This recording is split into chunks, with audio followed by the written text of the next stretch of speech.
ওম নমো কৃষ্ণ গুৰুদেৱায়। জয় কৃষ্ণগুৰু। পোনপ্ৰথমে পৰম কৃপালু পৰমাৰাধ্যতম কৃষ্ণগুৰু প্ৰভু ঈশ্বৰ আৰু গুৰুকৃষ্ণ প্ৰেমানন্দ প্ৰভুৰ শ্ৰীচৰণত শতকৌটি প্ৰণিপাত জনাই আপোনাসৱ ঈশ্বৰৰ একান্ত ভকত ভক্তৰ চৰণতো দাসীয়ে সেৱা নিবেদিছোঁ। শ্ৰৱণ কীৰ্তন মানে কি? শ্ৰৱণ কীৰ্তনক কিয় সহজ ভক্তিপন্থ বোলা হয়? অপাৰ্থিব সম্পদ কি? ইয়াক আমি কেনেকৈ উপাৰ্জন কৰিব পাৰোঁ? আহক এই সকলোবোৰ জানিবৰ বাবে ভিডিঅ'টো আৰম্ভ কৰোঁ।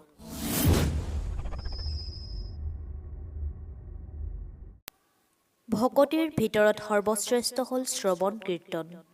সদগুৰুত শৰণ লৈ তেৰাৰ প্ৰদত্ত নাম কীৰ্তন কৰা আৰু সেই নাম শ্ৰৱণ কৰা, ইয়াতকৈ সহজ ভক্তিপন্থ আন একো নাই। ইয়াৰ বাবে বিস্তৃত অধ্যয়নৰ প্ৰয়োজন নাই, কিয়নো সদগুৰুৰ মুখৰ বাণীয়েই হ'ল বেদ। তেৰাৰ অমৃতবাণীতে সমস্ত শাস্ত্ৰ তত্ত্ব নিহিত হৈ থাকে। শ্ৰৱণ কীৰ্তনৰ বাবে কঠোৰ সাধনাৰো প্ৰয়োজন নাই। কেৱল ভকতৰ সংগত গুৰু ঈশ্বৰৰ মহিমা আলাপনতে শ্ৰৱণ কীৰ্তন সিদ্ধি হয়। গুৰু আৰু ঈশ্বৰৰ মাজত একো পাৰ্থক্য নাই। পৰমেশ্বৰেই যুগ সাপেক্ষে সাকাৰ সদগুৰু ৰূপে অৱতাৰ ধাৰণ কৰি ধৰ্মৰ পৰা আৱৰ্জনা আঁতৰাই শুদ্ধ কৰে। যিবোৰ ধৰ্মতত্ত্ব সময়ৰ প্ৰভাৱত হেৰাই যায়, সেইবোৰ উদ্ধাৰ কৰি সমাজত প্ৰচাৰ কৰে। আদি সত্য যুগৰ সনাতন ধৰ্মৰ স্বৰূপ পুনৰবাৰ সমাজত প্ৰতিষ্ঠা কৰি মানুহক ঈশ্বৰ ভক্তি পৰায়ণ কৰে। বৰ্তমান ভগৱানে কৃষ্ণগুৰুৰূপে অৱতাৰ ধাৰণ কৰিছে। তেওঁত শৰণ বিনে মানুহৰ সংসাৰ তৰণৰ পথ নাই। তেৰাৰ নামেই যুগনাম। অনিচ্ছাৰে তেৰাৰ নাম লোৱাজনেও অনায়াসে সংসাৰ তৰি যায়। যুগনামৰ মাহাত্ম্য অপাৰ।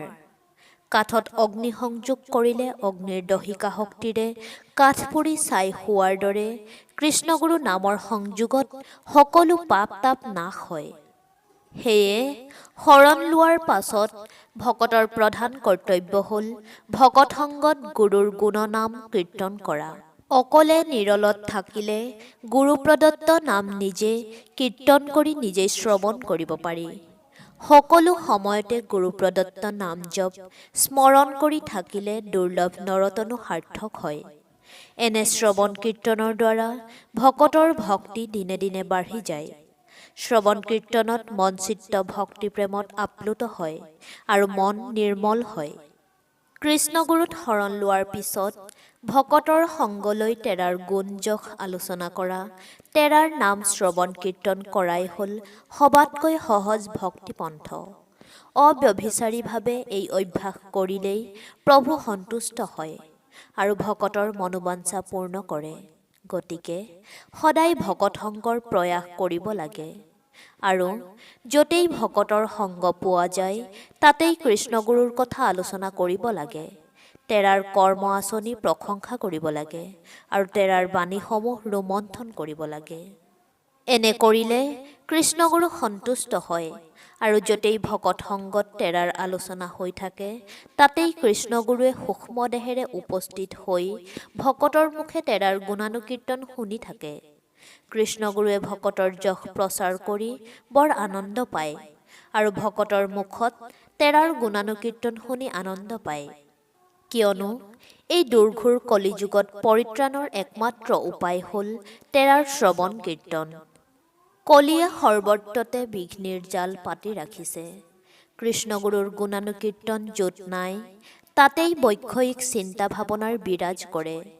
কৃষ্ণগুৰুৰ যশহীন ঠাইতে হিংসা দেশ ঈৰ্ষা অসূয়া অভাৱ অশান্তিৰ প্ৰাদুৰ্ভাৱ হয়।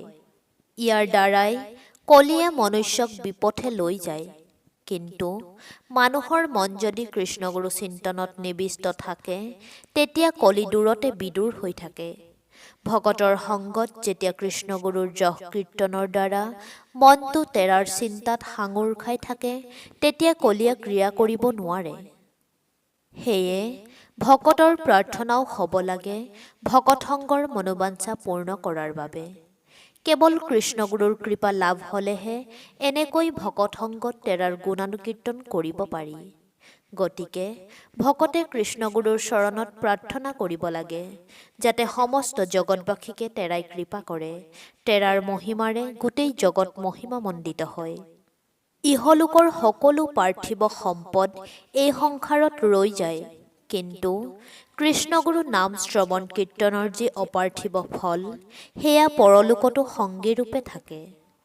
সেই গুণে সকলোৱে অন্য পন্থবোৰ পৰিত্যাগ কৰি কেৱল কৃষ্ণগুৰুকেই স্মৰণ বন্দন আদি কৰিব লাগে। ইয়াৰ দ্বাৰাই মনুষ্যৰ সৰ্বকামনা সিদ্ধি হোৱাৰ লগতে মুক্তি লাভ হয়। জয় কৃষ্ণগুৰু।